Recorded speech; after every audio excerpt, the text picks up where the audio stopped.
dia a todos, me chamo Maria Carolina, sou aluna do terceiro ano da Faculdade de Medicina de Itajubá e atualmente sou coordenadora do GOL, Grupo de Oração Universitário Guido Schaffer, dessa instituição.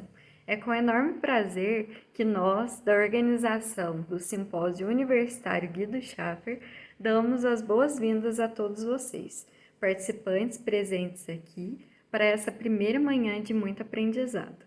Aprendizado que contribuirá para a nossa formação como profissionais cristãos, atrelando sempre o conhecimento científico à fé.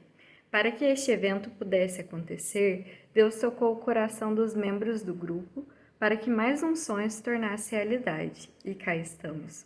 Para que possamos aprender, sentir e nos aprofundar na fé, o GOG do Schaffer da Faculdade de Medicina de Itajubá convidou profissionais que nos ajudarão a guiar nosso caminho e conduzir cada vez mais pessoas a Deus. Agora algumas informações técnicas. Para validar sua presença no simpósio, será necessário o preenchimento de um formulário, que será disponibilizado ao final do evento. Durante as palestras, será disponibilizada uma palavra-chave, que será exigida no preenchimento do formulário para validar a sua participação. Portanto, fique atento. A palavra não será repetida pelos organizadores e não será disponibilizada no chat. Os sorteios serão realizados ao longo dos 2 dias pela equipe organizadora, e os ganhadores terão os nomes divulgados em nosso Instagram, tendo um prazo de 24 horas para entrar em contato conosco via Instagram, portanto, fiquem ligados. As perguntas e os comentários poderão ser enviados através de um outro formulário, que estará disponível na descrição deste vídeo. Eles serão selecionados e direcionados ao palestrante, e posteriormente serão respondidos e disponibilizados também em nossa página do Instagram. Qualquer dúvida ou sugestão poderá ser enviada pelo Forms ou por nossa rede social. Ademais, aproveito o momento para agradecer aos nossos patrocinadores e apoiadores: Livraria Guadalupe, Burgaholics, Tom do Céu, Minas Box, Gislene, Casa do Pão, Pedacinho do Céu, Brigadeiros da Lou, Apiário Rainha da Mantiqueira, Nobel, Ana Queiroz, Rosácea, Artigos Católicos e Detox da Vida. Esperamos que aproveitem ao máximo cada palavra, cada partilha que vamos ouvir neste dia. Que o Espírito Santo nos ilumine e que Guido Schaffer e São Lucas roguem por nós. Para iniciar nossa manhã, receberemos Padre Édipo Francisco Campos, assessor do setor Juventude de nossa Arquidiocese e vigário paroquial da Paróquia São Benedito, em Itajubá, para que traga luz ao nosso evento com uma bênção especial.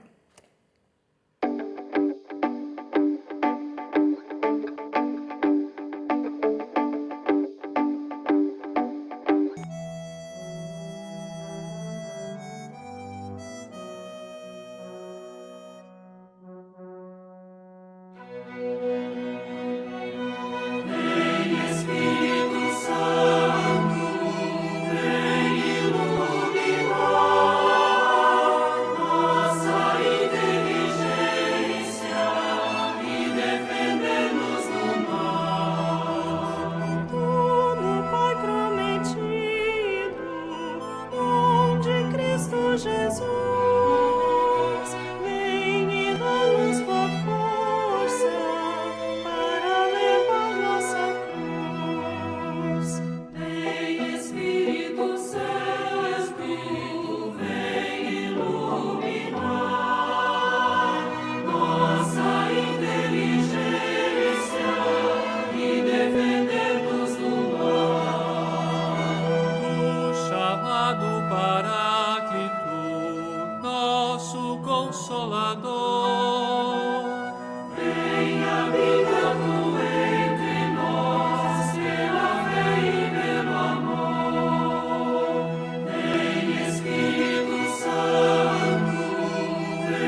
Amados irmãos e irmãs, querido povo de Deus, iniciamos hoje a nossa caminhada neste simpósio.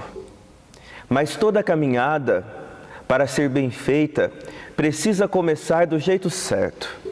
Começar pedindo a força, a coragem e as bênçãos de Deus em nosso coração. É exatamente por isto que nós iniciamos pedindo a luz do Espírito Santo sobre nós, pedindo com que o Espírito Santo de fato ilumine o nosso coração para cumprirmos o seu querer, a nossa vida, a nossa história.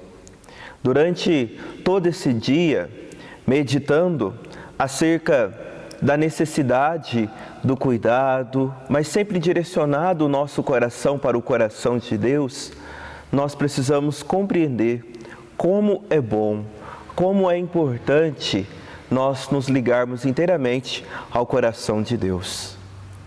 Eu te convido, no início deste simpósio, neste primeiro momento, a se colocar na presença de Deus.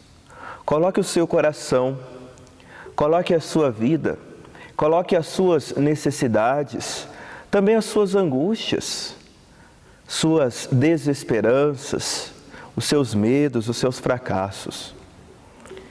E quando nós colocamos tudo isso no coração de Deus, nós caminhamos com mais firmeza. Por isto, iniciar uma caminhada nem sempre é fácil, mas se nós iniciamos uma caminhada com Deus, se nós iniciamos uma caminhada na firmeza de quem de fato acredita na força do Espírito Santo em nós, nós caminhamos melhor. Que o Espírito Santo ilumine os nossos corações, dando-nos força, coragem e motivação para bem caminhar. É o Espírito Santo de Deus que quer chegar em nós, para que tudo aquilo que for dito durante esse dia, para que tudo aquilo que for dito durante as nossas colocações seja para que a vontade, a bondade e o amor de Deus aconteça. Divino Espírito Santo, iluminai-nos. E a palavra de Deus, amados irmãos e irmãs, também é fonte de vida. A palavra de Deus também é fonte de esperança. A palavra de Deus é fonte de cura ao nosso coração. Eu irei começar esta nossa oração com a leitura do livro de Eclesiástico, capítulo 38, aonde nós encontramos o tema deste primeiro simpósio. Eis o que nos diz o livro de Eclesiástico. Honre os médicos por seus serviços, pois também o médico foi criado pelo Senhor. Do Altíssimo vem a cura, e o médico recebe do rei o pagamento. A ciência do médico o faz levantar a cabeça e ser admirado pelos grandes. Da terra, o Senhor criou os remédios, e o homem de bom senso não despreza.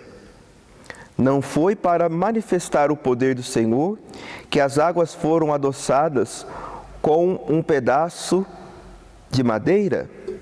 O Senhor deu aos homens a ciência, para que pudessem glorificá-lo por causa das maravilhas dele. Com elas, o médico cura e elimina a dor, e o farmacêutico prepara as fórmulas. Dessa maneira, as obras de Deus não têm fim, e dele vem o bem-estar para a terra. Queridos irmãos e irmãs, nesta leitura que acabamos de ouvir, fica-nos bem claro qual é o querer de Deus para a nossa vida, qual é o querer de Deus para a nossa história.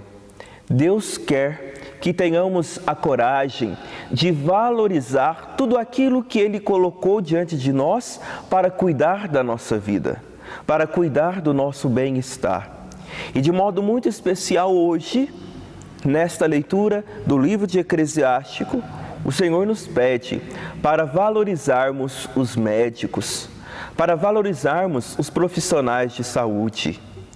Como não lembrar, neste tempo de pandemia, os médicos, profissionais de saúde, que estão na linha de frente no combate a este vírus, que sofrem, que padecem, que muitas vezes saem cansados dos seus trabalhos, que muitas vezes saem com medo diante deste vírus, que traz tanta insegurança aos nossos corações.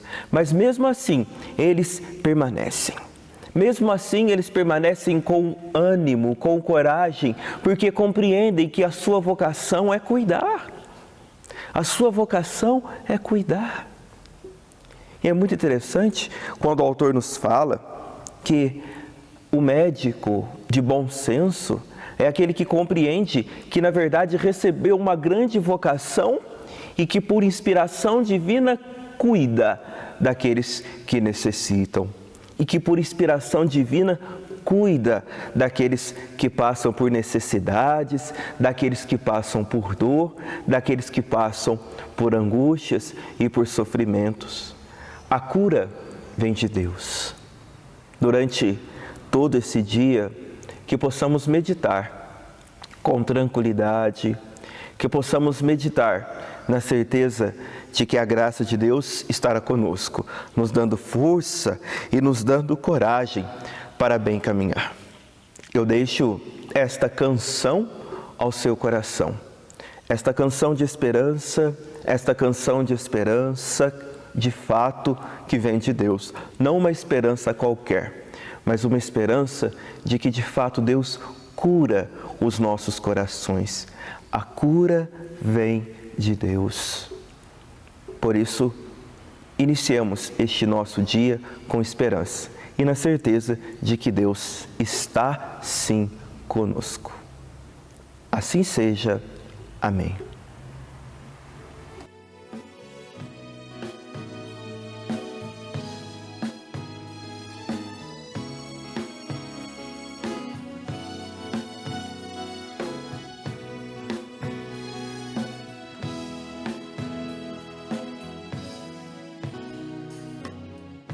Vamos, Jesus, passear na minha vida.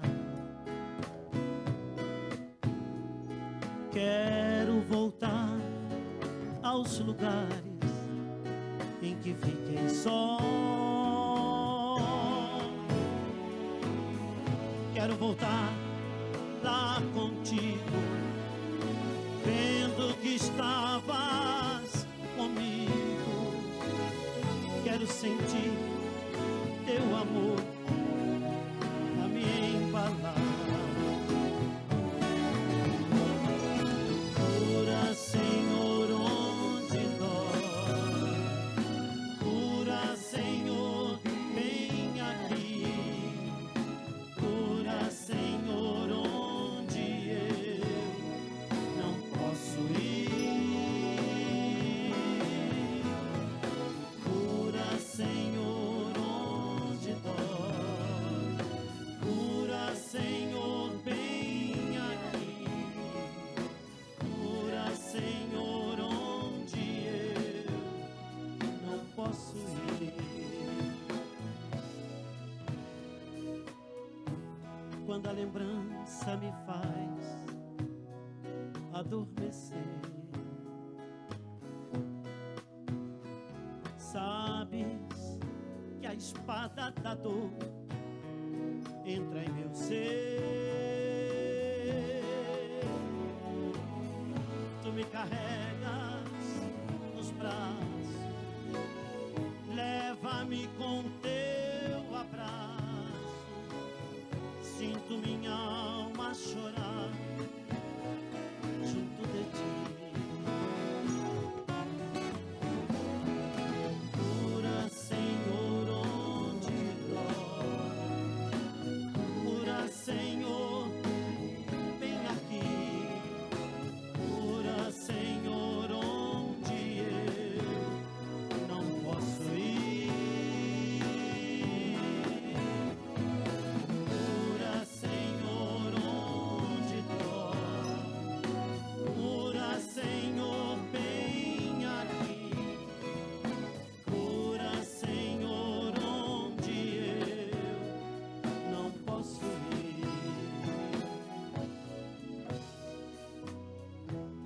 Quantas lembranças eu quero esquecer, deixam vazio em minha alma e em meu viver. Toma, Senhor, meu espaço, te entrego todo cansaço. Quero acordar com tua paz a me aquecer. Cura, Senhor, onde dói. Cura, Senhor. Cura, Senhor, vem aqui. Cura, Senhor, onde eu não posso ir. Cura, Senhor, onde dói. Cura, Senhor, vem aqui. Cura, Senhor, onde eu não posso ir.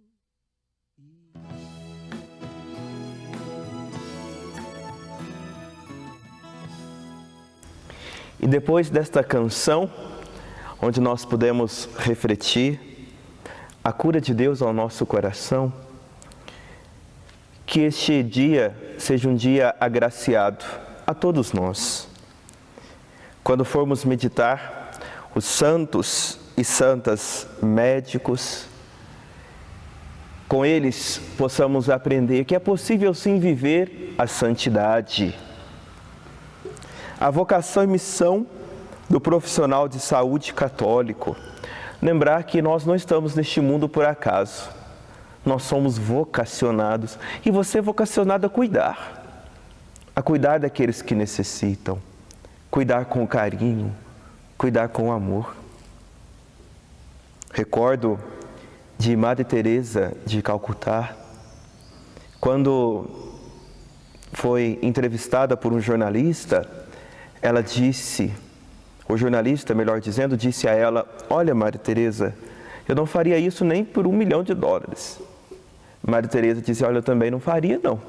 Eu faço isso por amor. Esse é o sentido da vocação daquele que cuida. Faz por amor. Os sacramentos no meio médico. A importância do sacramento no meio médico. O sacramento cura o coração, cura a alma. E o sacramento pode também curar o físico, com auxílio da medicina.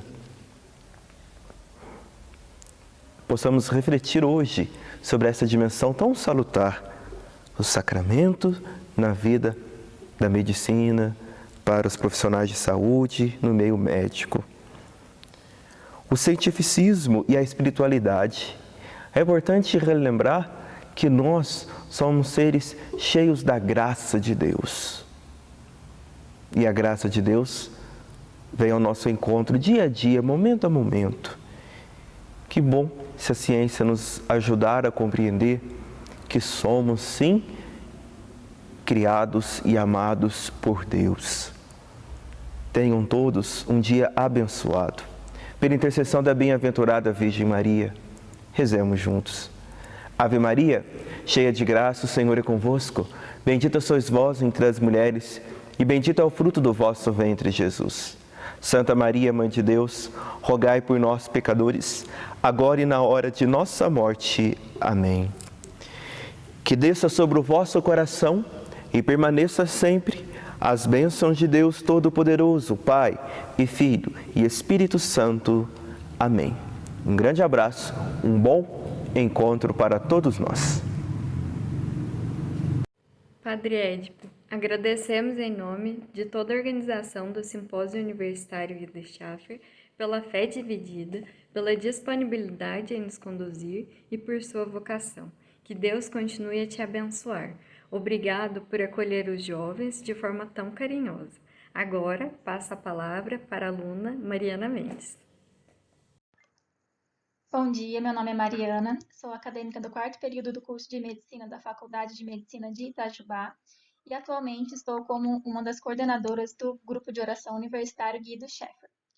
E para dar continuidade à nossa manhã, convido agora o Padre Vinícius Leal, vigário da paróquia Santa Rita de Cássia, da cidade de Santa Rita de Sapucaí, para que com sua sensibilidade e dedicação nos apresente um pouco sobre a vida de alguns santos médicos, para nos inspirar também a desenvolver a santidade no nosso ambiente de trabalho.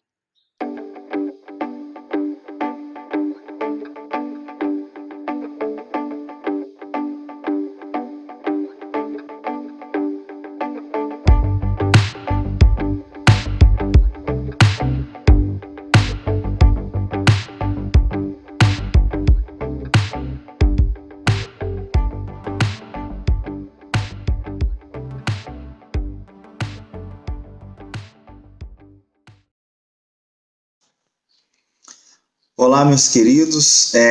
A convite da Mariana e também daqueles que prepararam o simpósio universitário Guido Schaeffer, eu acho que a pronúncia do sobrenome é essa mesmo. A mim coube a responsabilidade de falar um pouco dos santos que tiveram por vocação a medicina.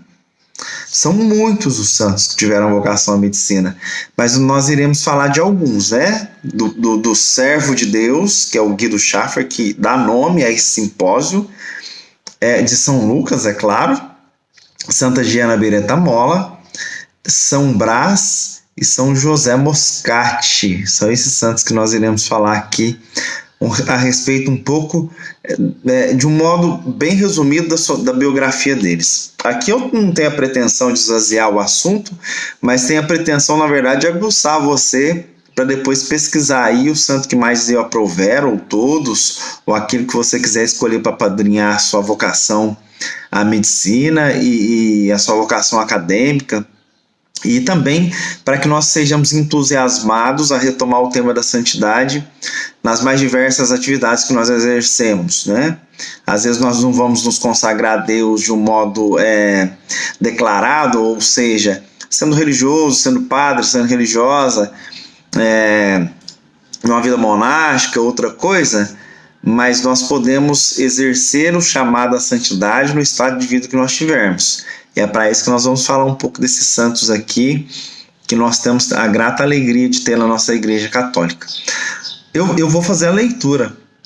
Talvez pareça estranho a você que está escutando, porque a mim parece muito estranho ainda esse modelo novo de nós fazermos as coisas, pelo menos por hora, a palestra, né? Eu gosto de fazer a palestra de um modo bem solto e bem espontâneo, mas eu preciso me prender à leitura para falar com você, até porque nós temos um tempo e nós temos aí um número razoável de santos, e eu não posso retirar os conteúdos da minha própria cabeça, né? Eu pesquisei, as palavras não são minhas, o que eu vou trazer para vocês aqui é tudo fruto de pesquisa mesmo, e você certamente aí na sua casa poderá aprofundar e aperfeiçoar a fala que eu vou fazer a vocês hoje, né? Vamos iniciar rezando, explicando ao Espírito Santo. Eu estou falando com você aqui da minha casa, sou o Padre Vinícius Leal, né? Não me apresentei. Atualmente trabalho como vigário paroquial no Santuário de Santa Rita de Cássia, aqui em Santa Rita de Sapucaí, sul de Minas, Arquidiocese de Pouso Alegre. Eu tive a minha formação sacerdotal na vida religiosa, fui religioso na comunidade Santíssima Trindade e vivi espiritualidade monástica ali. E agora eu estou na experiência diocesana, serão completados 2 anos, dia 25 de janeiro de 2021, que eu estou na vida diocesana. Passei por Itajubá, fiquei um alegre ano em Itajubá, e agora estou aqui trabalhando em Santa Rita. Vamos lá, vamos rezar, né? Em nome do Pai, do Filho e do Espírito Santo. Amém. Vinde, Espírito Santo, enchei os corações dos vossos fiéis e acendei neles o fogo do vosso amor. Enviai, Senhor, o vosso Espírito, e tudo será criado, e renovareis a face da terra. Oremos. Ó Deus, que instruíste os corações dos vossos fiéis, com a luz do Espírito Santo, fazei que apreciemos retamente todas as coisas segundo o mesmo Espírito e gozemos sempre de sua consolação. por Cristo Senhor nosso. Amém. Nós iniciaremos essa fala nossa, essa conversa, pelo servo de Deus que dá nome a esse simpósio, que é o Guido, né? Eu também não conhecia muita coisa do Guido e a nós é muito interessante que nós conheçamos e me aguçou os sentidos para ler alguma coisa dele depois, né, de terminar esses trabalhos, porque Guido é nascido no Brasil. Ele é nascido em Volta Redonda, né? Ele nasce em 1974, no dia 22 de maio, lá em Volta Redonda. No dia 22 de dezembro, ele é batizado na igreja de Santa Cecília, em Volta Redonda, e depois ele passa a grande parte da sua vida em Copacabana, até a hora que ele entra para o seminário. E em Copacabana, morando ali, é que ele aprende a amar o mar, ele aprende a amar o surf, a natureza de outros esportes. Ele também é um apaixonado pelos outros esportes. No ano de 91, ele concluiu o ensino médio no Colégio Sagrado Coração de Maria, em Copacabana. E no ano de 1998, ele se forma em medicina pela Universidade Souza Marques, do Rio de Janeiro. Funda um grupo de oração, Fogo do Espírito Santo é o nome do grupo dele, na igreja de Nossa Senhora da Paz, sob a direção do padre Jorjão. O padre Jorjão é bem conhecido ali no Rio de Janeiro, né? Já saiu nas revistas, inclusive na Veja. É um padre bem animado, bem ligado aos jovens. Em 2000 ele viaja para Roma e diversos santuários na França e Portugal por ocasião do Ano Santo. E em Lisboa, quando ele volta para Lisboa, após ele ter visitado Fátima, ele revela aos pais o desejo de ser padre, né? E no dia 13 desse ano, no ano de 2000, no dia 13 de novembro, às 15 horas da tarde, na hora da misericórdia, muito interessante isso, ele ouve a voz de Jesus que o chama ao sacerdócio.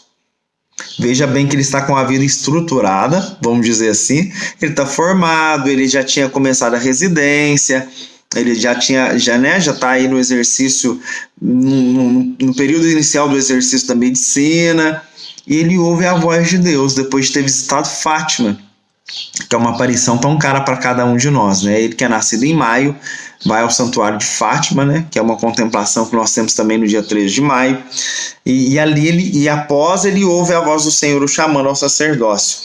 E em 2002 ele participa da Jornada Mundial da Juventude em Toronto, no Canadá, e no mesmo ano, retornando ao Brasil, ele inicia os estudos de filosofia lá no Mosteiro de São Bento, no Rio de Janeiro. Quem conhece o Rio de Janeiro conhece o célebre Mosteiro de São Bento, que também é célebre pelos estudos de filosofia, também pela língua do latim.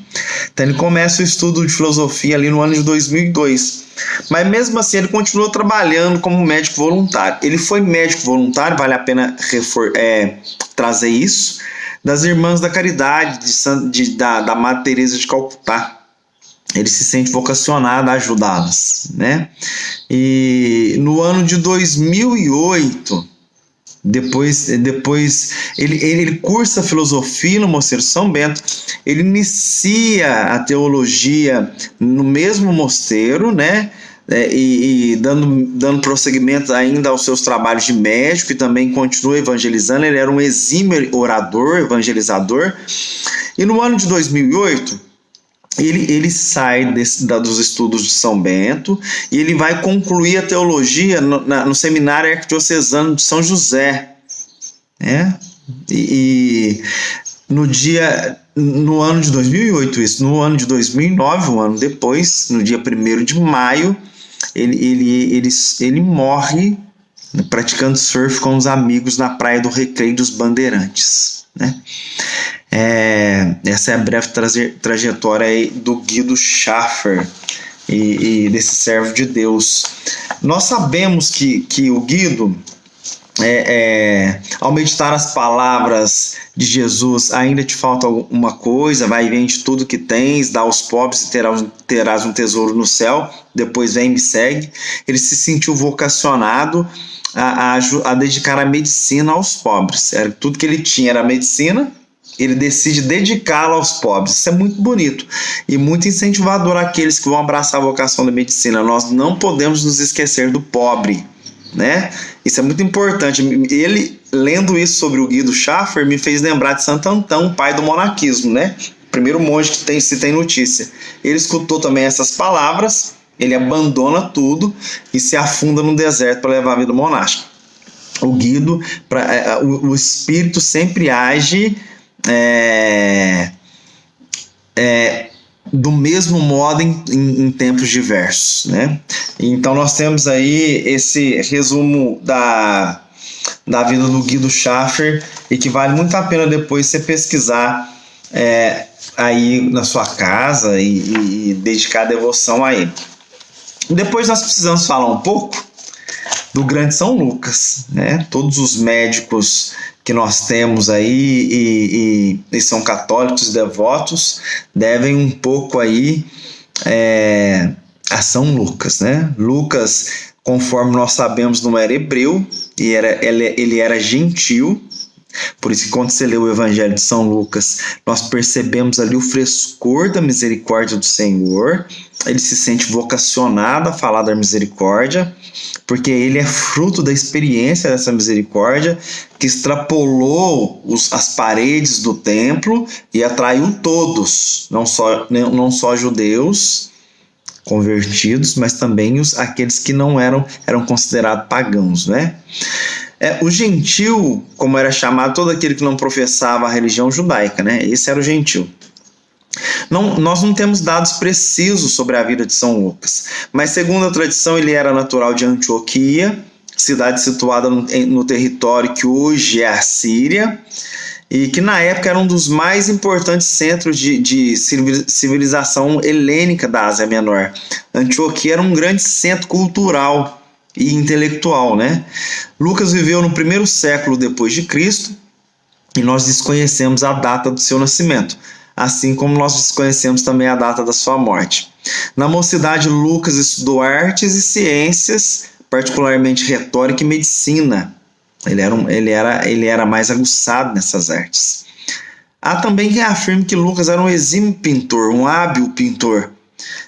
Nicéforo e outros escritores referem-se à existência de diversos retratos de Jesus Cristo e da Santíssima Virgem feitos pelo São Lucas, né? Tem uma grande tradição que traz uma imagem da Virgem Maria, uma das primeiras imagens da Virgem Maria que nós temos. Eles atribuem, por exemplo, o quadro de Nossa Senhora do Perpétuo Socorro a São Lucas, né? Lucas, as primeiras referências que nós temos de Lucas, nós encontramos nas epístolas de São Paulo, né, nas quais ele é chamado de colaborador e médico amado. Nós encontramos isso em Colossenses 4,14. São Lucas escreveu o seu evangelho a pedido de São Paulo, nós sabemos. Serviu-se da língua grega, já que São Paulo falava aos gentios, falava aos gregos, né? E por esse motivo ele escreveu na língua grega, para que se aproximasse ainda mais a pregação de Jesus Cristo a essas pessoas que não eram judeus.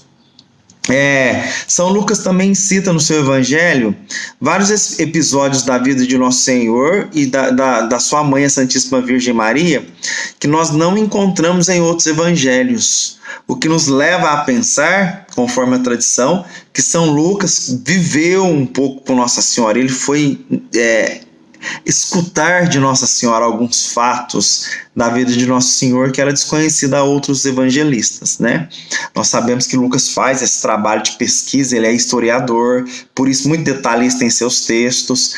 Então é uma característica de Lucas, característica do médico, ele é minucioso naquilo que ele faz, né? Muito delicado, muito sensível e muito atencioso naquilo que ele faz. Então esses traços da Virgem Maria que nós lemos no Evangelho de Lucas e esses traços de Jesus que não tem em outros evangelhos e que nós lemos em Lucas, nos leva a pensar que ele escutou da Virgem Maria mesmo esses evangelhos, esses dados, né?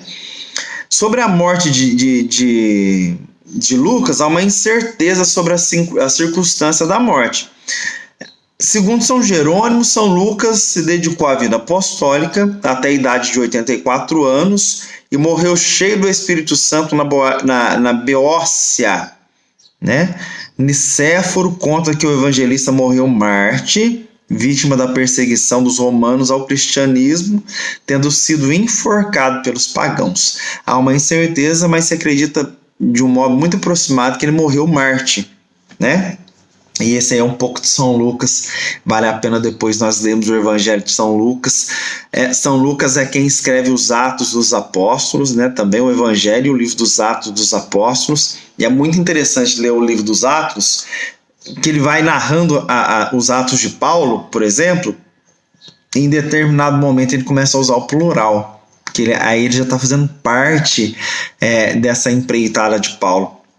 Há quem acredite que Lucas foi batizado por Paulo, né? Há uma tradição que acredita que Lucas ouviu São Paulo em Antioquia, por ali, na região onde ele estudava, e ele ouve São Paulo, se converte e é batizado por Paulo. Uma tradição que acredita muito forte nisso, né? Só para nós termos um dado aí de conhecimento. A próxima santa que eu vou falar é uma santa que eu tenho muita estima, porque é a Santa Giana Beretta-Molla. Eu convivi muito com a comunidade tenda de Franca, e eles têm muita devoção a Santa Giana. E eu vou dizer a vocês por que a Santa Giana me agrada, na hora que eu chegar no ponto. Beretta nasceu em outubro de 1922 em Magenta, na Itália. Ela é filha de uma numerosa família de 13 filhos. Por causa da gripe espanhola, o número de irmãos reduziu-se a 8. Entre os 8, Giana era a penúltima. Filha de um lar cristão, ela e seus irmãos seguiram o caminho da fé e suas vidas foram exemplos foram exemplos para muitos, né? A família de Santa Giana testemunhou lindamente a fé cristã e a cultura. Dentre os 8 irmãos, um se tornou pianista, 2 foram engenheiros, 4 se tornaram médicos e uma formou-se farmacêutica. Um dos formados em engenharia, chamado José, mais tarde se tornou padre. Os 2 dos médicos decidiram seguir a vida religiosa, tornando-se missionários, Padre Alberto e Madre Virgínia. Olha que família religiosa. Giana cresceu em Magenta e ali se formou como médica cirurgiã. Especializou-se em pediatria, formando-se em 1952. Porém, apesar da especialização, preferiu o exercício da clínica geral, visando atender os idosos, abandonados e sem recursos. Olha a semelhança com o Guido também. Para Giana, tudo era sagrado. Ela dizia sempre que quem toca o corpo de um paciente, toca o corpo de Cristo. Quem toca o corpo de um paciente, toca o corpo de Cristo. Em 1955, Giana se casou com o diretor industrial Pedro Molla. É daí que veio Santa Giana Beretta-Molla. O casal viveu seguindo a tradição cristã familiar, oração, missa e eucaristia. Ao mesmo tempo, eram inseridos com harmonia na vida moderna. Giana amava esquiar na neve, gostava também de pintar e apreciava muito a música. Frequentavam um teatro e os concertos sempre que podiam. Giana fazia questão de participar ativamente da Associação Católica Feminina, um movimento que visava unir as mulheres em torno da fé e da vida cristã na sociedade. O movimento preparava, com a ajuda de Giana, retiros espirituais que eram momentos preciosos de forte interiorização e descoberta da presença de Deus. Giana vivia e colaborava com essas novidades que traziam renovação para a comunidade católica. Ela também colocava a serviço do movimento a sua missão de médica. Presta atenção que isso é um traço dos médicos que são santos. Colocar a serviço dos outros a medicina. Não só pelo lucro do dinheiro, mas pelo bem-estar da vida, sobretudo dos mais necessitados. O casal Giana e Pedro Molla tiveram 3 filhos: Pedro Luiz, Maria Rita e Laura. Felizes tiveram a notícia de uma 4ª gravidez em setembro de 1961.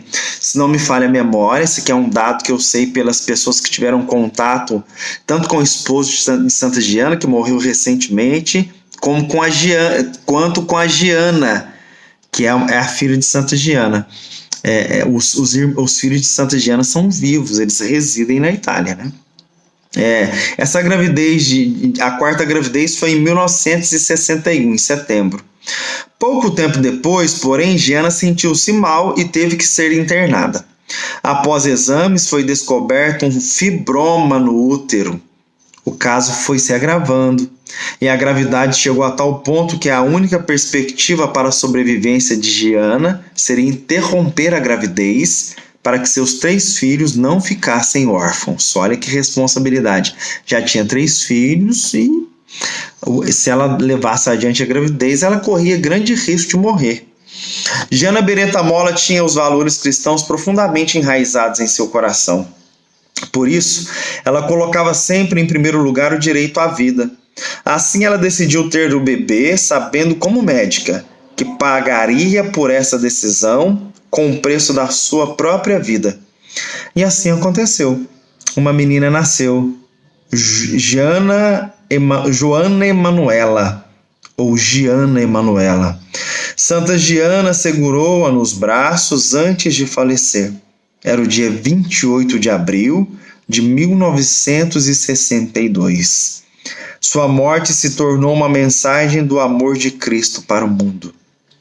Após a morte de Santa Giana, Pedro Molla, o viúvo, encontrou anotações pessoais da esposa.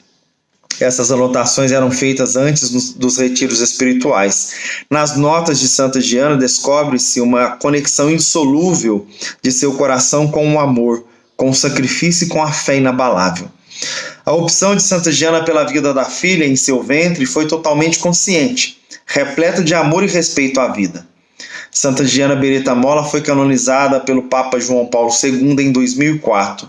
Na ocasião, o Papa exaltou não só seu heroísmo final, mas também sua vida inteira como exemplo de mulher, esposa, mãe, profissional e evangelizadora. Um verdadeiro exemplo para as mulheres e os casais modernos. A filha que nasceu do sacrifício de Santa Giana chama-se Joana Emanuela. Por ocasião da canonização de sua mãe, ela fez um pronunciamento do qual se destaca o seguinte: sinto em mim a força e a coragem de viver, sinto que a vida me sorri.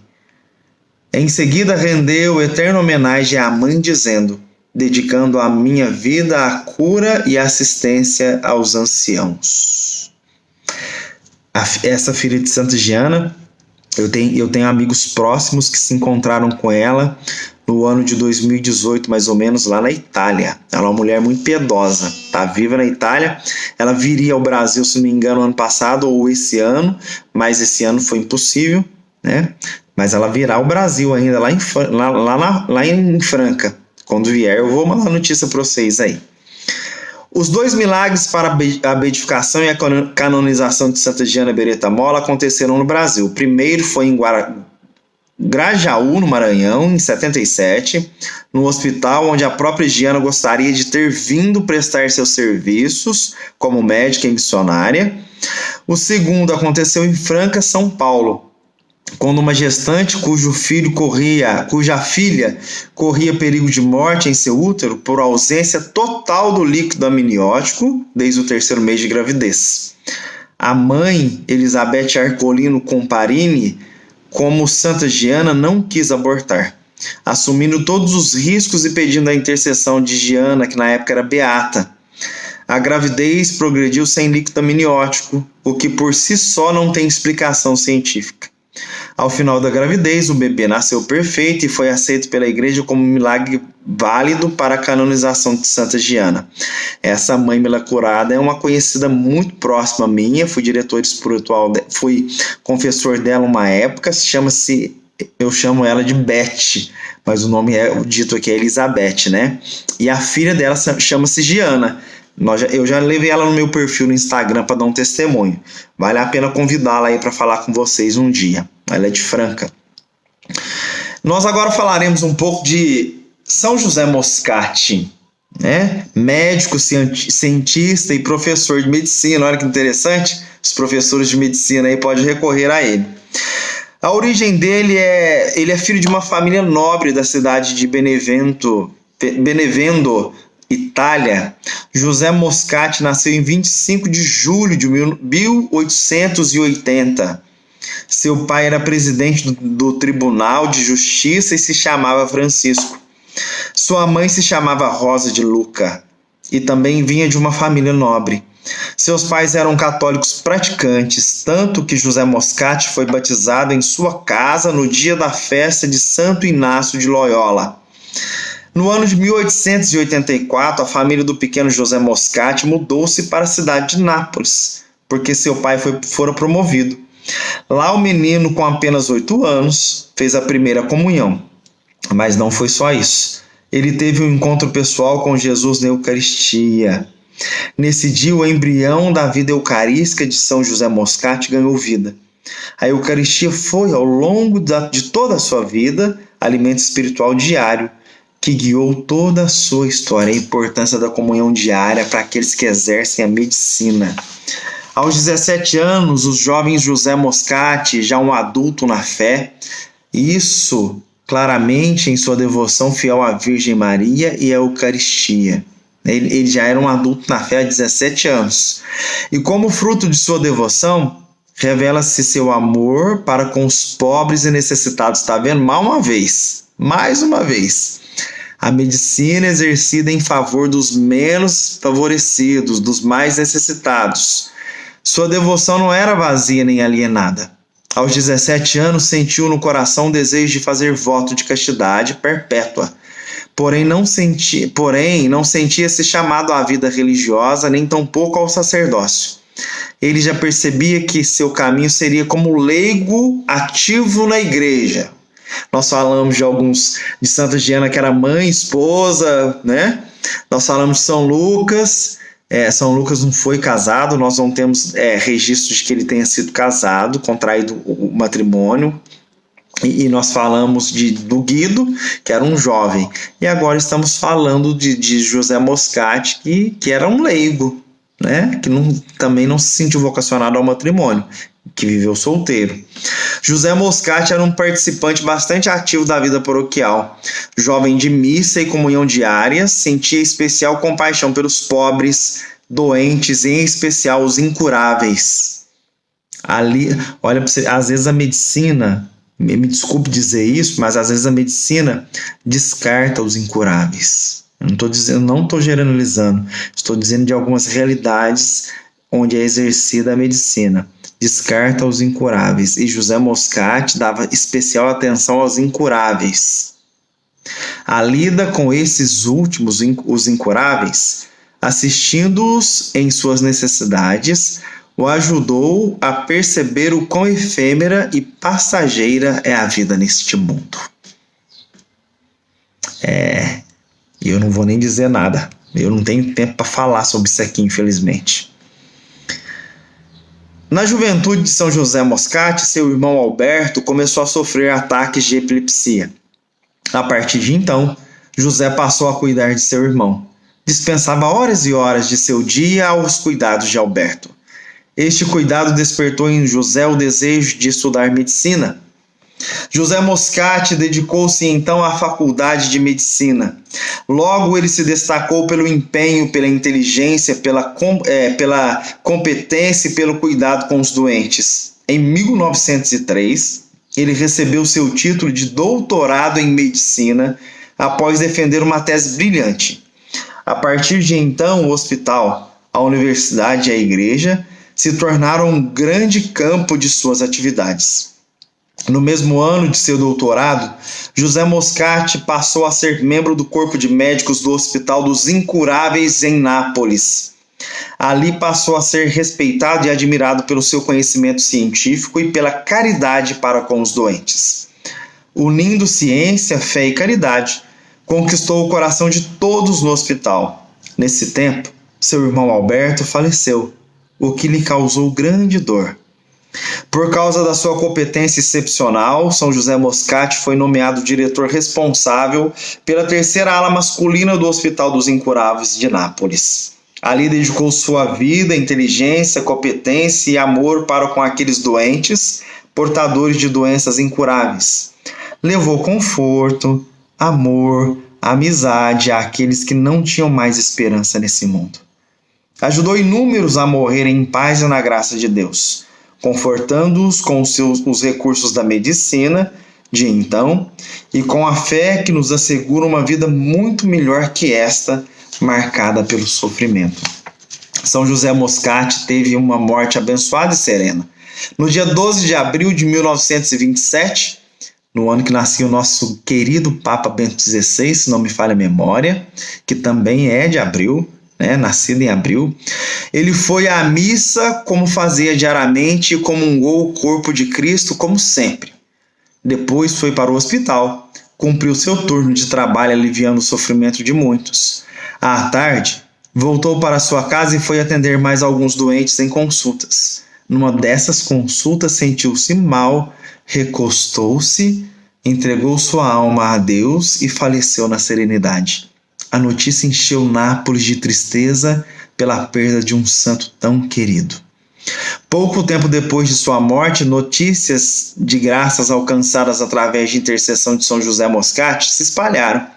Ele foi beatificado em 1975 pelo Papa Paulo VI e em 25 de outubro de 1987 ele foi canonizado pelo Papa João Paulo II, um leigo, médico que dedicou sua vida aos doentes incuráveis, aliviando seus sofrimentos e confortando seus corações. Tem um filme de São José Moscati, já me disseram, eu nunca vi, mas depois disso aqui eu vou ver. Eu estou apaixonado nesse santo, São José Moscati. São Brás, médico, sacerdote, bispo, protetor contra os males da garganta e dos animais. São Brás foi um homem de fé, valoroso médico que não só curava as pessoas e suas doenças, mas também os males da alma. Tinha grande compaixão dos mais necessitados e usava de seu ofício para ajudar a todos sem discriminação. São Brás nasceu na cidade de Sebaste, Armênia, perto do ano 300. Num certo tempo começou a se questionar sobre sua profissão de médico, pois queria servir a Deus, mas não sabia como. Resolveu então tornar-se um eremita e ficar em constante oração. Assim viveu numa gruta por muitos anos.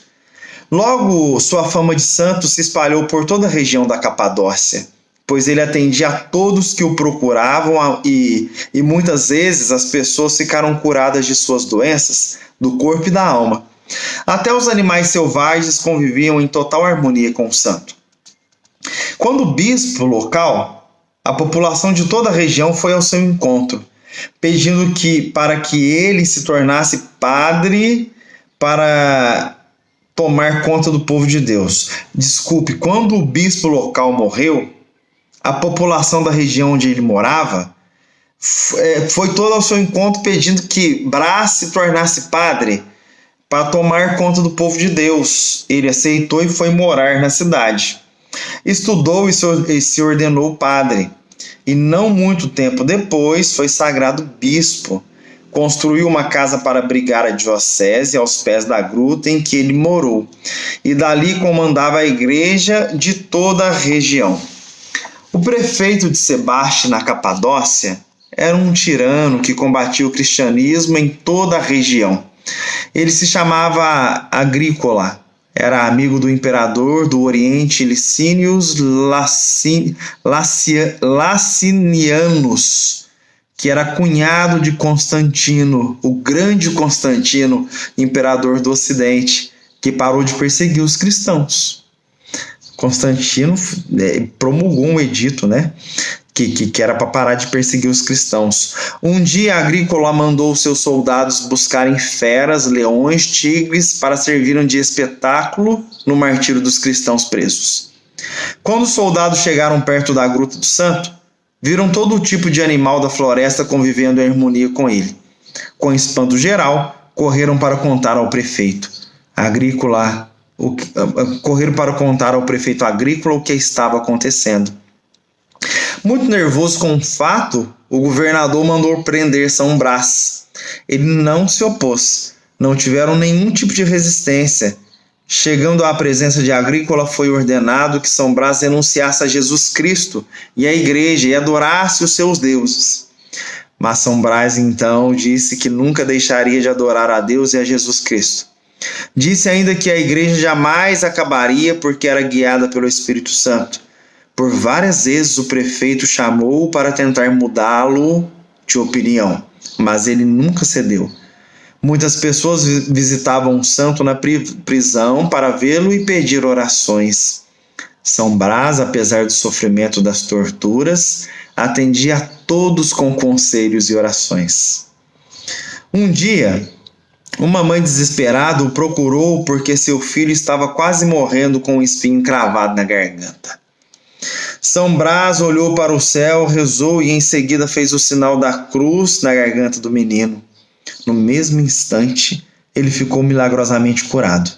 Por esse milagre, até os dias de hoje, é invocado para curar os males da garganta no dia 3 de fevereiro. Em todos os lugares do mundo, quando uma criança ou qualquer pessoa se engasga, a invocação direta ao santo logo é rezada. São Brás te proteja. Ou simplesmente, São Brás. Nós temos esse costume de dizer isso, né? São Brás. Nas igrejas de todo o mundo, essa bênção é feita especialmente no seu dia, com 2 velas cruzadas sobre a garganta dos fiéis que recebem a bênção por intercessão de São Brás, bispo e mártir. Livre-te, Deus, dos males da garganta e de todos os outros males. Essa é a oração. Algumas mulheres que foram à prisão ajudar São Brás por causa dos ferimentos das torturas que ele sofrera. Algumas mulheres foram à prisão ajudar São Brás por causa dos ferimentos das torturas que ele sofrera. Porém, elas foram mortas pelos soldados do governador após terem jogado em um lago os ídolos dados pelos soldados para que elas renunciassem a Jesus e à igreja. São Brás gritou com os soldados e contra o governador, que também mandou jogar o santo no lago.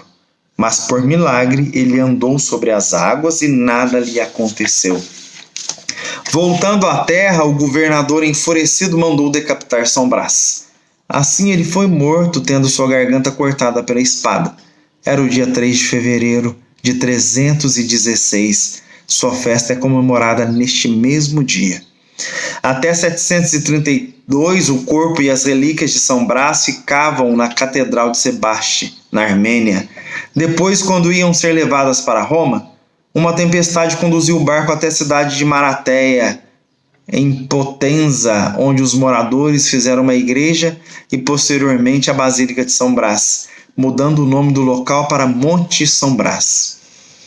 A oração que nós conhecemos de São Brás é: ó glorioso São Brás, que restituístes com uma breve oração a perfeita saúde ao menino, que por uma espinha de peixe atravessada na garganta estava prestes a expirar, obtendo para nós todos a graça de experimentarmos a eficácia do vosso patrocínio em todos os males da garganta. Conservai a nossa garganta sã e perfeita, para que possamos falar corretamente e assim proclamar e cantar os louvores a Deus. Amém. Espero que você tenha gostado aí dessa breve exposição sobre os santos médicos que foram médicos e o servo de Deus Guido Schaffer. Que Deus lhe abençoe, fortaleça a sua vocação e que nós não nos esqueçamos que a nossa vocação deve ser colocada a serviço da igreja, que se faz presente naqueles que mais necessitam. Deus os abençoe em nome do Pai, do Filho e do Espírito Santo. Amém. Obrigada, Padre Vinícius, pela brilhante palestra. Que Deus continue a derramar muitas graças sobre a sua vida e a sua vocação. Obrigada por nos trazer para mais perto de Deus, diante de tudo que dividiu com todos nós. Convido agora o Dr. Rafael Abrantes, médico especialista em cirurgia cardiovascular pela Sociedade Brasileira de Cirurgia Cardiovascular, mestre em Ciências da Saúde pela Fundação Cardiovascular São Francisco de Assis e doutor em Ciências pela Universidade de São Paulo, professor adjunto pela Universidade Federal de Lavras e orientador da Liga de Urgência e Emergência pela mesma instituição, e bacharelando em Teologia pela Faculdade Clarentiano. O convido para partilhar conosco sobre a vocação e missão do profissional de saúde católico.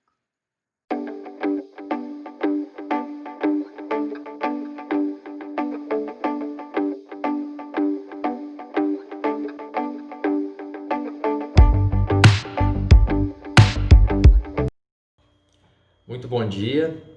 Depois dessa bênção que recebemos agora há pouco, eu fico um pouco mais tranquilo para estar começando essa aula e digo para vocês que a gente não começa uma aula sem pedir primeiramente, né, uma luz da Virgem Maria, de Deus e do Espírito Santo. Então eu convido vocês para estarem rezando comigo para que a gente dê início a essa aula. Em nome do Pai, do Filho e do Espírito Santo. Amém. Pai nosso que estais nos céus, santificado seja o vosso nome. Venha a nós o vosso reino, seja feita a vossa vontade, assim na terra como no céu. O pão nosso cada dia nos dai hoje, perdoai as nossas ofensas, assim como nós perdoamos a quem nos tem ofendido. Não nos deixeis cair em tentação, mas livrai-nos do mal. Amém. Ave Maria, cheia de graça, o Senhor é convosco. Bendita sois vós entre as mulheres, bendito é o fruto do vosso ventre, Jesus. Santíssima Maria, Mãe de Deus, rogai por nós, os pecadores, agora e na hora da nossa morte. Amém. Divino Espírito Santo, que enchei os corações dos vossos fiéis e acendei neles o fogo do vosso divino amor. Enviai, Senhor, o vosso Espírito, e tudo será criado, e renovareis a face da terra. Amém. Em nome do Pai, do Filho e do Espírito Santo. Amém. Bom, eu acho que vocês perceberam que quando eu estava rezando a Ave Maria, eu dei uma ênfase, na palavra Santa Maria, eu falei Santíssima Maria. Eu aprendi, é um costume meu, de estar falando sempre essa palavra Santíssima Maria. Eu aprendi num livro chamado A Virgem Maria e o Diabo nos Exorcismos. É um livro muito bacana, com relatos muito fortes, e parece que o mal não gosta muito de ouvir a palavra santa. Parece que na Ave Maria a palavra que ele menos gosta de ouvir é essa. Então eu sempre enfatizo um pouco mais, Bom, esse é só um detalhe que eu queria estar falando aqui com vocês e dizer que estou primeiramente muito honrado de estar aqui com vocês, nesse congresso lindíssimo, com uma homenagem lindíssima também a Guido Schaeffer, E dizer que estou muitíssimo feliz. Espero contribuir à altura desse congresso também, até porque nós estamos aí numa nova era, A era da pandemia nos impôs a ter que falar um pouquinho mais distante.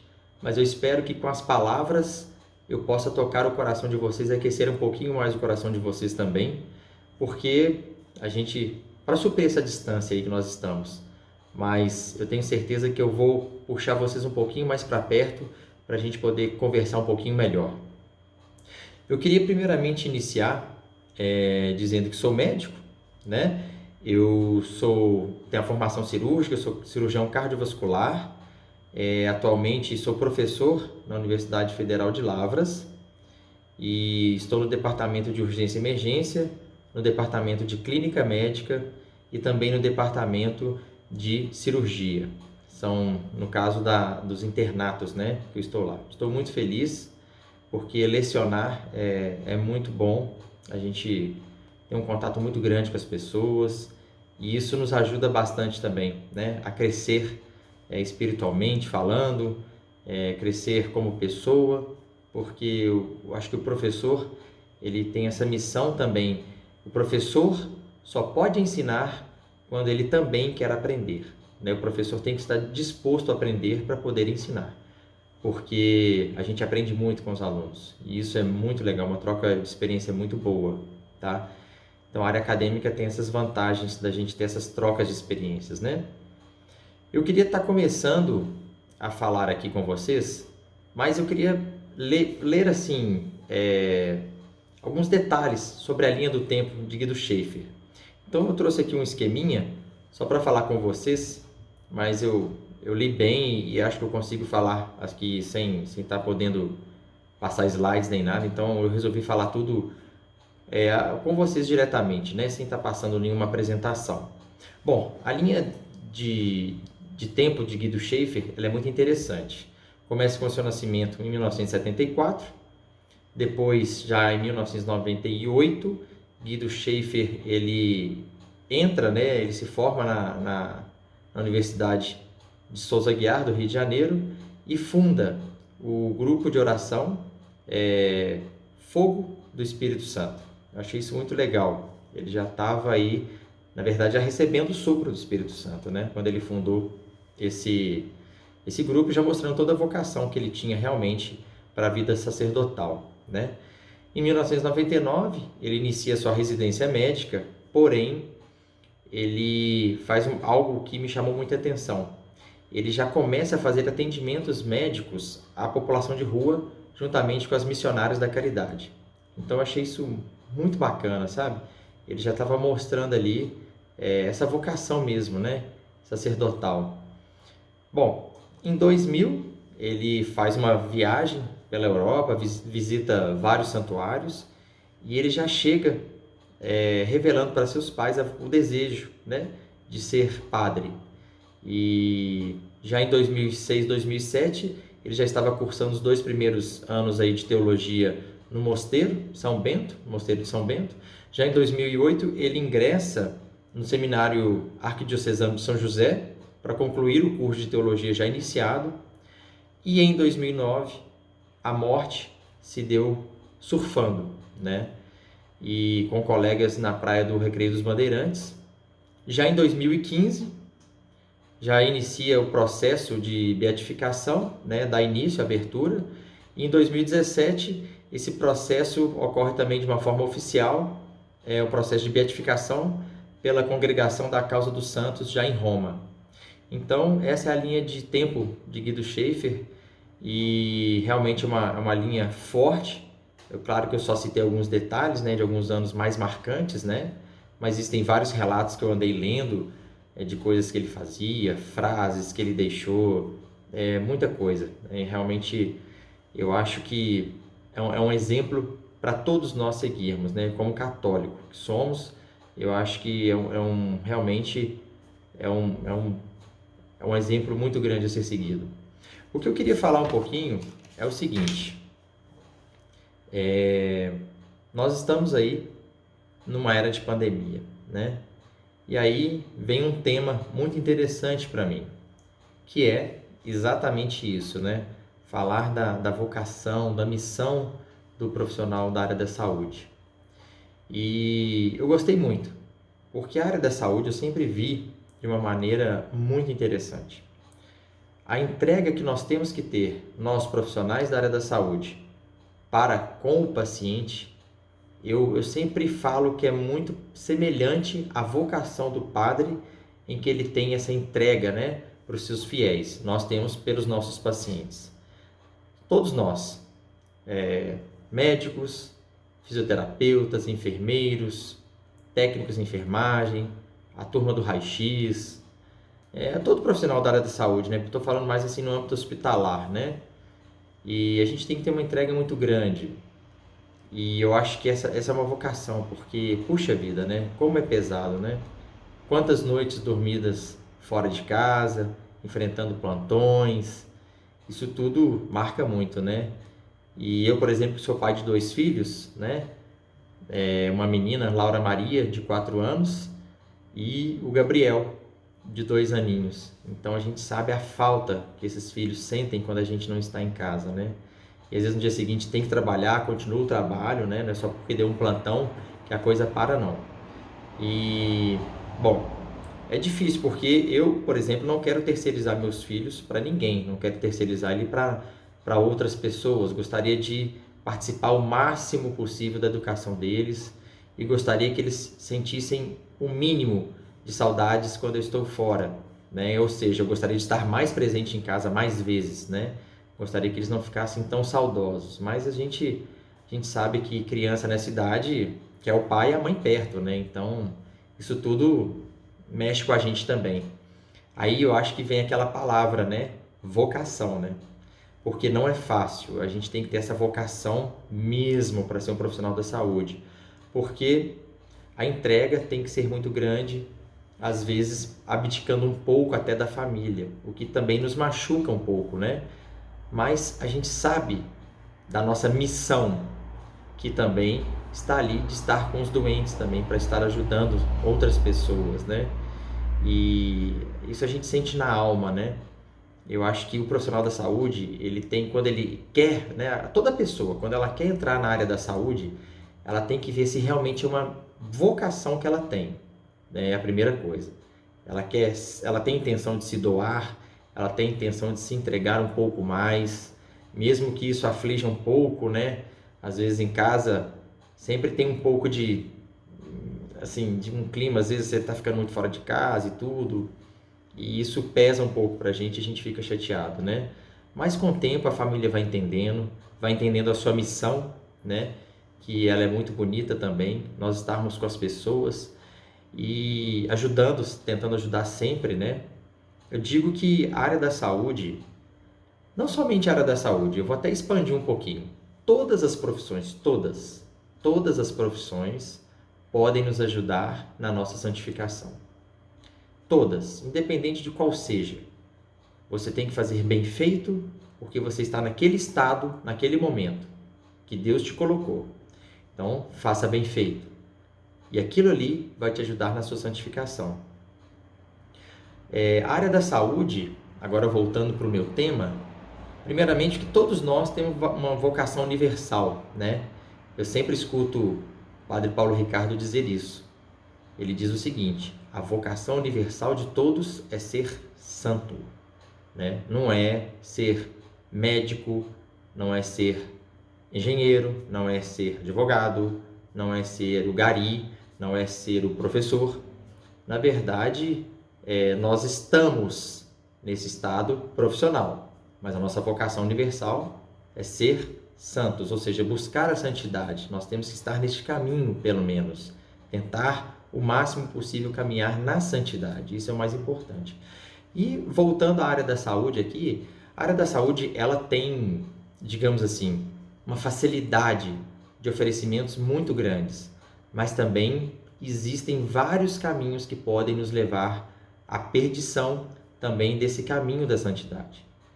O que a área da saúde pode nos oferecer, né? Para esse caminhar aí no caminho correto, no caminho certo? Nós estarmos diante de pessoas que estão sofrendo, né? Isso já começa por aí. Muitas vezes nós estamos diante de fragilidades, né? Os pacientes estão muito frágeis, estão num momento delicado da vida, eles estão aí, digamos assim, passando por um período de sofrimento, né? E o sofrimento, gente, eu vejo de uma forma muito interessante. Acho que dificilmente nós não iremos sofrer. Aliás, a gente sofre o tempo todo, né, para falar a verdade, né? Mas assim, eu digo assim, em algum momento vamos também adoecer de uma forma talvez mais grave. Nós temos que estar preparados para isso, porque isso vai acontecer com praticamente todos nós, creio eu, né? Em algum momento a gente acaba adoecendo, né? Se a gente for pensar aí na vida dos grandes santos, todos tiveram uma vida difícil, todos passaram por problemas seríssimos, né? E o que a área da saúde oferece para a gente? A gente está em contato com as pessoas, a gente aprende a treinar a paciência, a gente aprende a escutar, a falar um pouco menos. O paciente, na maioria das vezes, ele quer falar apenas, né? E você tem que aprender a escutar. Nem sempre o paciente quer ficar escutando tudo que você quer falar. Às vezes ele quer pôr para fora alguma coisa. Nós temos que dar essa liberdade para ele. Ou seja, a gente tem que estar pensando no outro, né? No que ele quer dizer, o que será que ele está querendo colocar para fora que ele não está conseguindo. A gente tem que saber extrair isso daí. Então a gente tem que lidar muito com a psicologia desses pacientes, porque cada paciente é um universo. Nenhum paciente é igual ao outro. E o paciente é um verdadeiro universo. Ele não é uma coisa simples, né? Cada pessoa que a gente conversa, cada enfermo, cada paciente é uma outra coisa, é um outro universo, né? É uma complexidade muito grande. E a gente tem que estar sabendo lidar com cada paciente, cada um é de um jeito. Uns até gostam mais de escutar, outros gostam mais de falar. Alguns, devido ao estado que estão, eles realmente, né, eles precisam de uma motivação e você tem que estar, às vezes, com palavras boas para falar. Alguns estão precisando, às vezes, simplesmente um pouco de conforto, um pouco de carinho, de cuidado, de zelo, né? É por isso que eu falo, nós temos que ter vocação. Essa é a vocação do profissional da saúde. É saber lidar com pessoas completamente diferentes, né? Pessoas, às vezes, um pouco mais mal-humoradas, pessoas muito alegres, pessoas que se irritam com facilidade, pessoas que conseguem manter a calma independente do grau de sofrimento que ela está passando naquele momento. E a gente consegue ter essa experiência. Então, a área da saúde, ela fornece essas armas, né, digamos assim, para a nossa espiritualidade, para que a gente consiga caminhar tentando crescer cada vez mais na espiritualidade. O problema é que também existem vários caminhos que podem também atrapalhar um pouco esse trajeto no caminho, digamos assim, rumo a Deus. Quais são? A vanglória, o orgulho, a soberba, né? Às vezes a gente faz um diagnóstico, né? E fica todo feliz e conta para todo mundo que você acertou o diagnóstico. E às vezes você até se esquece do paciente e, na verdade, só lembra que você acertou aquele diagnóstico, né? E eu acho que não é por aí, né? Às vezes o orgulho, né? De ser um profissional da saúde, estar ajudando, né? A gente não pode ter a visão que nós somos os fortes, os pacientes sempre são os frágeis. Na verdade, às vezes os pacientes é que nos ensinam, eles é que nos fortalecem. Porque às vezes o paciente dá uma lição tão grande na gente, mas tão grande, né? Do que ele está passando, do que ele está sofrendo. Eu já vi pacientes sofrerem dores absurdas e, pelo olhar, você entender o sofrimento que ele está, mas ele não pronuncia sequer uma palavra. Isso é um ensinamento do silêncio. É um ensinamento que Maria faz. Maria, ela nos ensina no silêncio. Ela, na Bíblia mesmo, pouquíssimas vezes nós tivemos alguma passagem que ela disse alguma coisa. E quando ela disse tudo, né? Ela disse nas bodas de Caná, fazei tudo o que ele vos disser.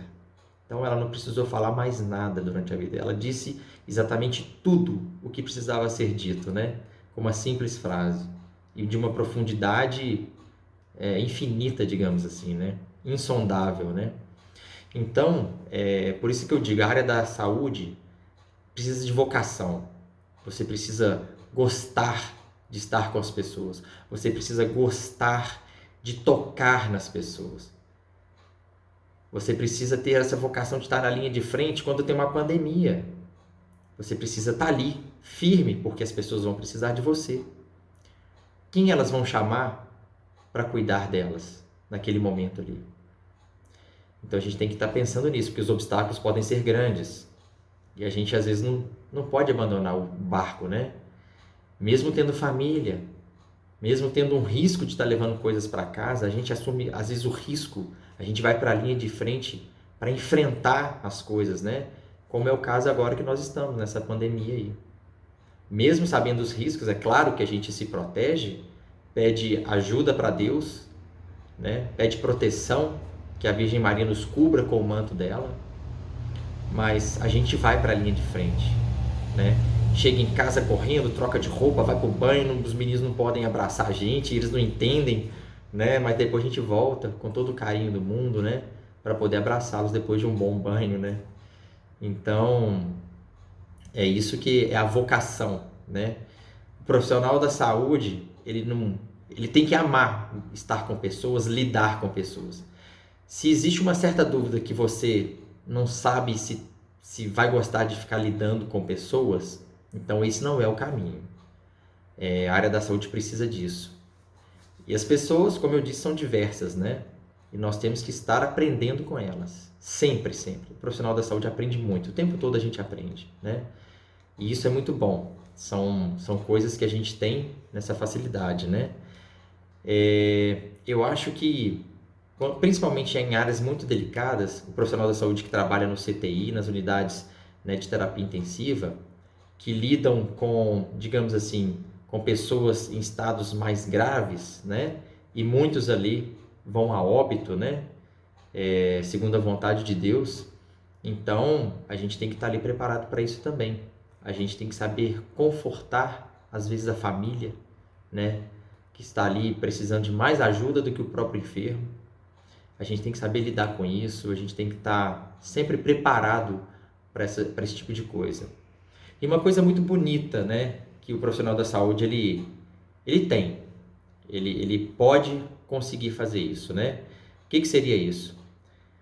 Praticar coisas que são oriundas de grandes ensinamentos. Por exemplo, uma coisa muito bonita o paciente grave, que está ali no momento derradeiro, você conseguir orar por aquele paciente, rezar o terço da misericórdia, que você gasta apenas 5 minutos, e você tem todas as garantias que essa pessoa será envolta pelas misericórdias insondáveis de Deus.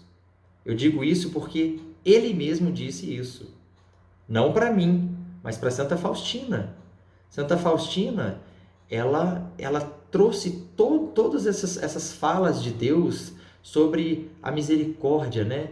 O quão grande, o quão infinitas são as suas misericórdias.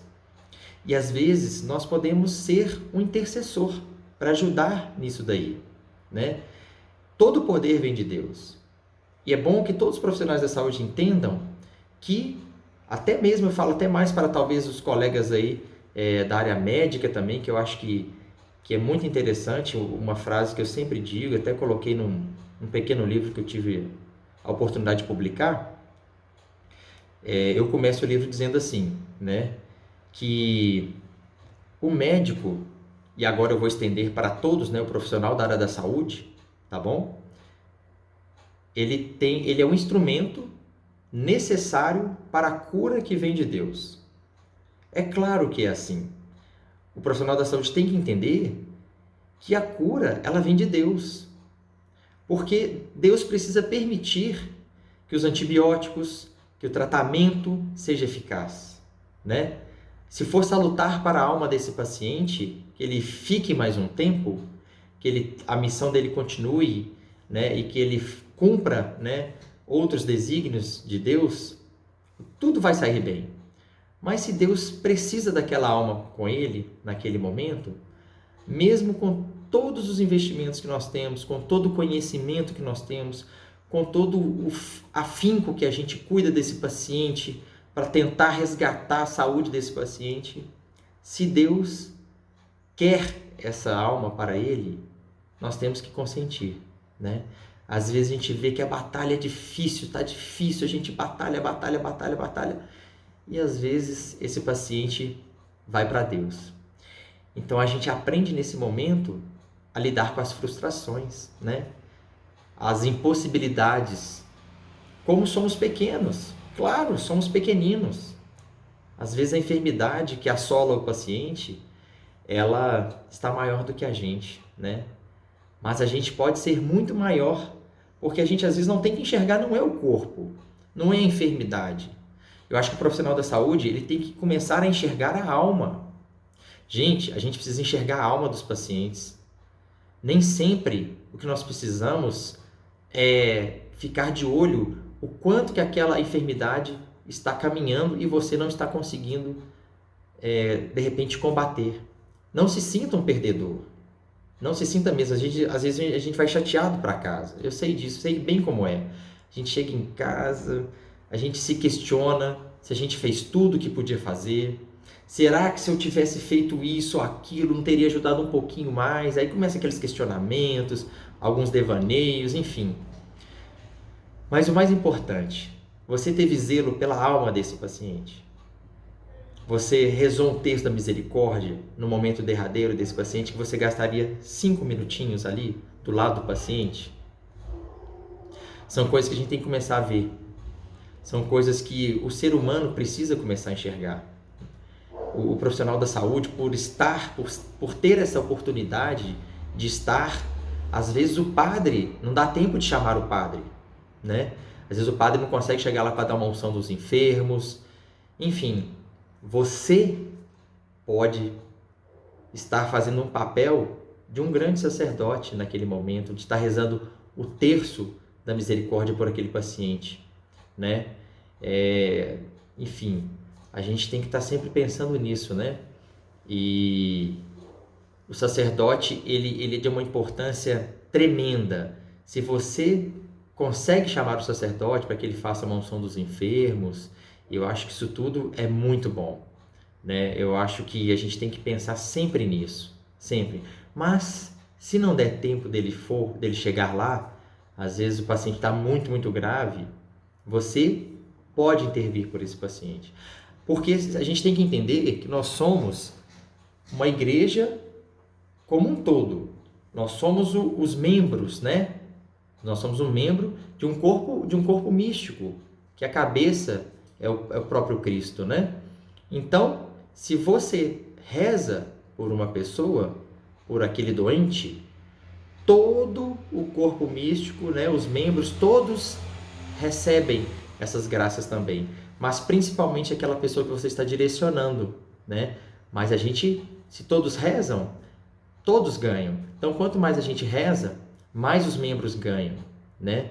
E isso é a igreja mística, né? Que todos nós pertencemos. Então, nós temos que estar pensando nessa parte de zelo pelos pacientes, tá? Por exemplo, eu vou contar uma coisa muito pessoal. Há um tempo atrás, uma criancinha, né, operada, ela foi se agravando, era uma patologia muito grave mesmo, né? A gente já tinha alertado os pais muito jovens, eu acho que na faixa de 20 anos esses pais. Se eu não estou enganado, a mãe tinha 18 ou 19 anos e o pai, por aí, 20 anos. E primeira filha, né? Já nasceu com uma patologia ali. E essa criança, ela obviamente ela não saiu do hospital desde que ela nasceu, né? E ela não teve tempo de ser batizada. E em alguns momentos eu sempre ia lá na unidade de terapia intensiva ver essa criancinha.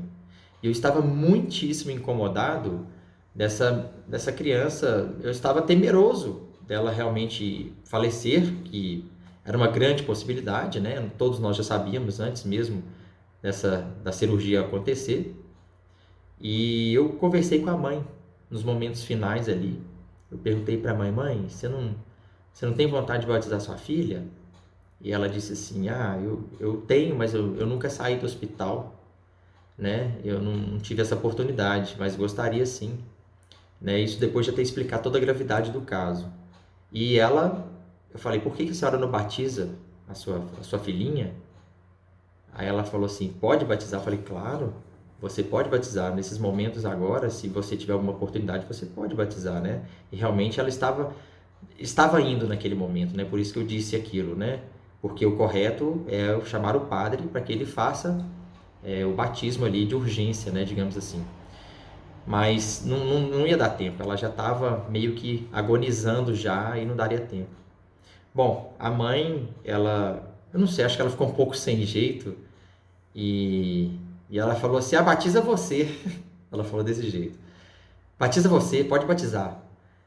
E, bom, naquele momento, com a permissão da mãe, é claro, eu fiz um sinalzinho da cruz, batizando essa criança, né, na testinha, e passado aí alguns minutinhos, ela faleceu. Então, olha que grande oportunidade que os profissionais da saúde podem ter, né? Olha os momentos que a gente pode intervir, né? E eu acho que a gente tem que ter essa mente, a gente tem que estar com o espírito preparado para essas situações, né? Rezar um terço da misericórdia por um paciente no momento derradeiro. De repente, um batismo de urgência pode acontecer, de repente cai para você ali, você não está esperando, e você, né, pedir a Deus para que o Espírito Santo venha e batize, né, essa criancinha que está ali em alguns momentos já para ir para o céu, e você quer que ela esteja batizada para que ela vá direto para o céu, né? E, enfim, são coisas muito, muito bacanas que nós, profissionais de saúde, podemos ter, né? E eu acho que essa é a missão, essa é a grande missão do profissional da saúde, é enxergar o corpo e a alma, porque aí sim é um conjunto completo, né? A gente não pode só estar enxergando a doença, né? A enfermidade em si, o sofrimento, mas a gente tem que entender que o sofrimento ele faz parte de um plano divino também.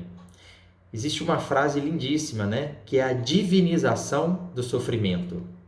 Mas o que seria isso, né? Divinização do sofrimento.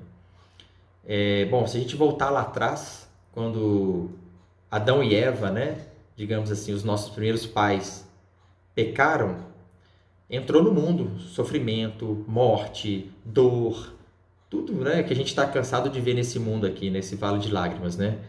E todos nós estamos sujeitos a isso, porque a natureza humana se tornou muito frágil, ou seja, não passa de um suspiro, na verdade, né? Então, a gente tem que pensar que existem coisas que nós podemos estar fazendo, né? Então, Jesus, né, quando puxou todos os nossos pecados sobre si, sobre a pessoa divina, né? Essa união, digamos assim, homem e natureza divina, né? União hipostática, digamos assim. A gente tem que pensar que ele divinizou o sofrimento, né? Essa é que é a verdade. E ele nos convida a completar o sofrimento, né? que ele teve, sofrimento de cruz. Ele nos convida o tempo todo, né?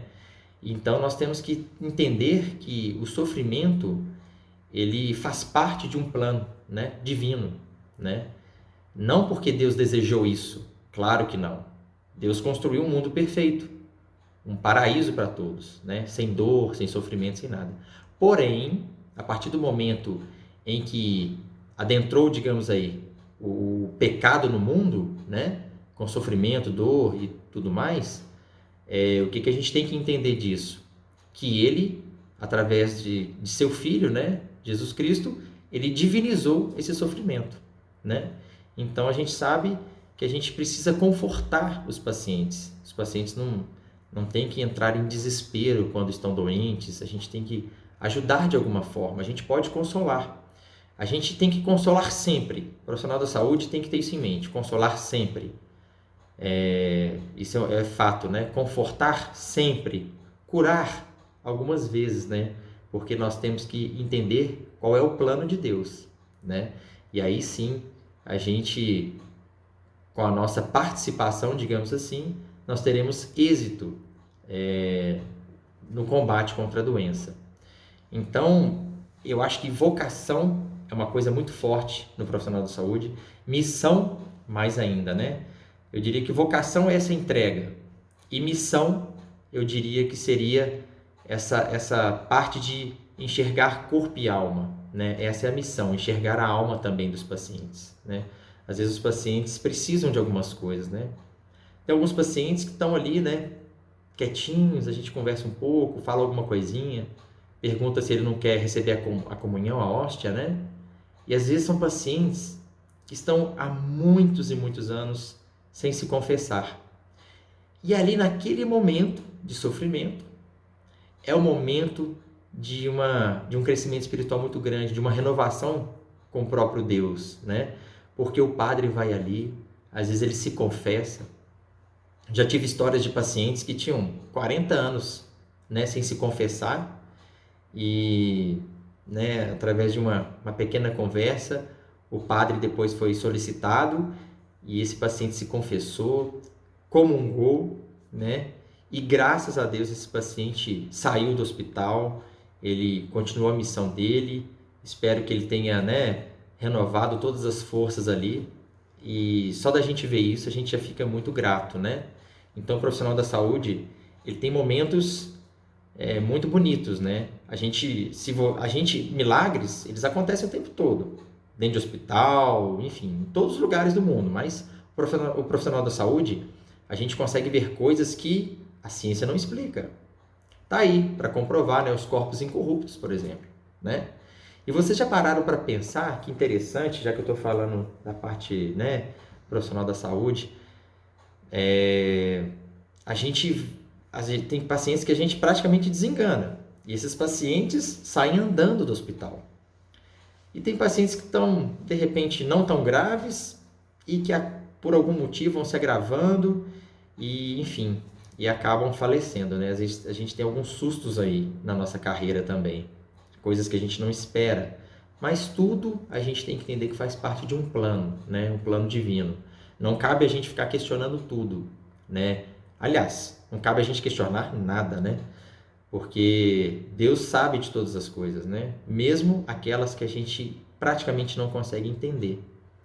Mas a gente tem que estar atento, porque Ele age o tempo todo. E a gente tem que pedir, principalmente por agora, vamos supor, nessa pandemia, a gente tem que pedir a Deus saúde mental. porque nós temos que cuidar das pessoas. E as pessoas estão doentes. Aliás, nós temos mais doentes do que doenças. As pessoas estão doentes. Elas não têm doença. Muitas vezes, qual que é o tripé que nós temos hoje? Que nós temos a missão agora de identificar, né? O grande tripé. Seria a depressão, a fibromialgia e a síndrome do pânico. Esse é o mal do século, né? E nós temos que ter saúde mental para estar cuidando dessas pessoas também. Porque nós não somos super-homens, nenhum profissional da saúde é super-homem. Mas, muito pelo contrário, a gente está mais sujeito a adoecer do que muitas outras pessoas. Tanto que o índice de suicídio na área da saúde, a gente sabe que é alto, né? A gente sabe que muitos profissionais da saúde têm que tomar algum tipo de remédio para dar conta de estar cuidando de outras pessoas. Porque se ele começa a absorver tudo aquilo ali, é complicado, a gente adoece também. Então, às vezes, né, a gente vê profissionais da saúde que muitas pessoas classificam, profissional da saúde às vezes é um pouco frio. Não. Às vezes é uma tática adotada por algumas pessoas que para se proteger um pouco, para não absorver todos os problemas, porque senão ela também adoece. Então, às vezes ela se mantém um pouquinho distante, mas é uma pessoa extremamente amorosa. Mas ela está um pouco mais distante para se proteger um pouco também. Não é frieza, digamos assim. Ela às vezes não chega tão perto porque ela precisa dar conta, ela precisa estar bem para poder cuidar também, né? Então a gente tem que entender o lado profissional da saúde, né? Que nós temos famílias, nós adoecemos. Por isso que a vocação da área da saúde é tão importante. Porque a pessoa é uma entrega mesmo, né? E a gente sabe que nessa entrega nós vamos ter muitos entraves, diversos entraves. Aliás, mais entraves do que momentos e tempos de tranquilidade, de bonança, né? Essa aqui é a grande verdade. A gente sabe do caos que está a saúde, as dificuldades que nós enfrentamos, né? Ainda mais agora com essa pandemia, né? E eu falei em divinização do sofrimento, né? Olha aí, gente. Olha a divinização do sofrimento na pandemia. Quantas pessoas, quantas famílias não estão sofrendo, né? Com as perdas, né, que estamos acontecendo, né? E a gente vê que nesses momentos também atos heróicos começam a acontecer, né?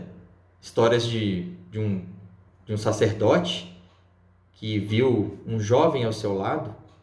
Os dois estavam com muita falta de ar. E esse sacerdote, né, sob a luz do Espírito Santo, né, porque esse ato de doação total, digamos assim, tem que estar sob a luz do Espírito Santo, né? O que ele faz dentro de um hospital? Ele doou, só tinha um respirador para os dois. O padre, né, o sacerdote, ele doou esse respirador para esse jovem, né, que foi entubado, né, e esse padre veio a óbito, né.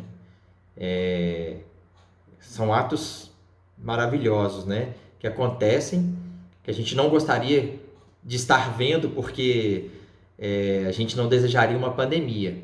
Mas se a pandemia está aí, digamos assim, se ela foi permitida de acontecer, então nós temos que entender que muitas almas também, nesse momento, elas digamos assim, elas crescem também, elas se convertem, né? E o profissional da saúde, ele tem, às vezes, essa oportunidade de ver essas coisas, né? Dentro de um hospital, às vezes vê um abraço de um pai com um filho, ele vê um abraço de felicidade ou um abraço de tristeza, né? Então a gente convive o tempo todo com a vida e a morte, né? Então essa vocação do profissional de saúde, ela realmente ela tem que estar assim dentro do coração do profissional da saúde, porque se tornar um profissional da saúde não é tão difícil. Você estuda, você faz uma faculdade e você vai ali para cuidar. Mas continuar profissional da saúde, eis o grande problema. Isso é difícil, isso é complicado. Você vivenciar, né, problemas, né, de perdas, de anseios, fragilidades, doenças o tempo todo. Se você não tem vocação, acredite, é muito difícil. Então, eu aconselho a todas as pessoas que querem entrar para a área da saúde, vejam a verdadeira vocação.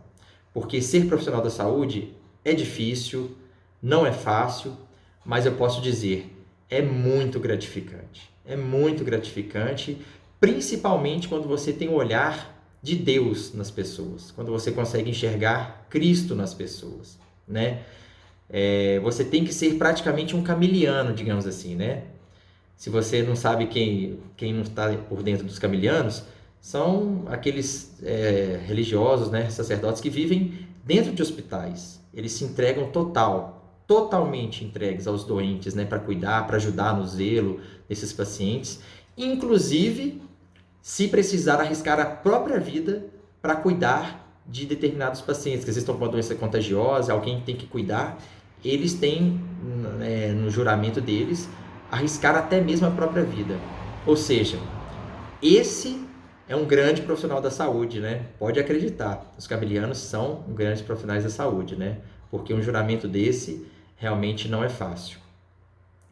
E, bom, eu queria também não me delongar mais, até para respeitar o tempo do congresso, mas eu poderia citar muitos e muitos casos aqui de coisas que eu já pude ver, já pude presenciar, mas eu queria deixar uma grande missão aqui para todos também, né, que estão assistindo ao congresso, aos colegas, né, profissionais da saúde. A missão é a seguinte: aprendam e vejam como é bonito a gente começar a enxergar não somente o corpo, mas também a alma desses doentes. E se necessário for, intervenha por esses pacientes. Intervenha da melhor maneira possível. Se for no momento derradeiro, reze o texto da misericórdia. Se for em momentos de alegria, compartilhe com esse paciente, né, que ele tem uma nova missão pela frente, que ele não sobreviveu, com toda certeza não foi à toa. Ele tem uma missão pela frente e Deus vai mostrar para ele, basta ele querer ver isso daí. São palavras, né, que a gente pode estar falando com eles nos momentos ali de despedida, em que muitos alegres vão sair do CTI, ou vão sair do hospital, das enfermarias, enfim. Todos os profissionais da saúde têm essa oportunidade. No raio-x, né, quando vai fazer um raio-x, olha, vai dar tudo certo para você, que Deus te abençoe, né? Os enfermeiros, puxa vida, como os enfermeiros são pessoas maravilhosas, né?